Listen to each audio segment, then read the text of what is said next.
पीछे भी तरक्की है और तामीर का सबब होता है, वह रखी जाती है। हमें ये याद रखना चाहिए कि अमन का बरकरार रखने के लिए हमें दूसरे अफराद से सलूक और खुशबुओं का एहतराम करना चाहिए।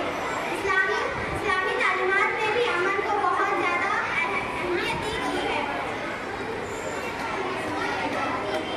कुरान मजीद में फरमाया गया है, अल्लाह का नाम लेकर अमन से जिंदगी गुजारो। तो हमें ये सीख देता है कि अमन और सलामती और की पैरवी हमारी दीन है। अमन की बनावटी तालीम मुआशरत और मुआशरे की तरक्की मुकम्मल होती है।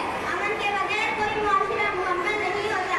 आखिरकार अमन की बुनियाद पर सलामती और तकरीरी की राहों को परवान देने और रूहानी को बढ़ाने की कोशिश करनी चाहिए ताकि हम सब एक मोहब्बत भरी सुकून भरी दुनिया में रह सकें। शुक्रिया।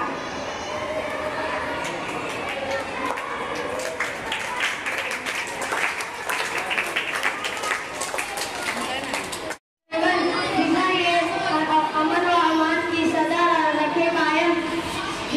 अमन व अमान की सदा रखे कायम।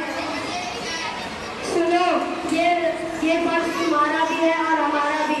सुनो ये फर्ज तुम्हारा भी है और हमारा भी।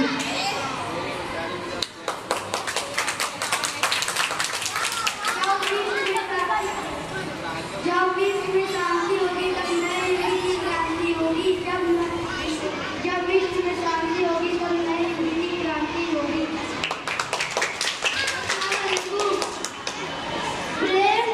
प्रेम और संगीत के गीत गाएंगे।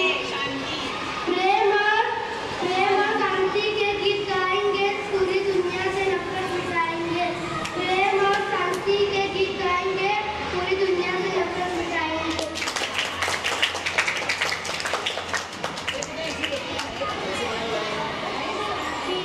We were a team.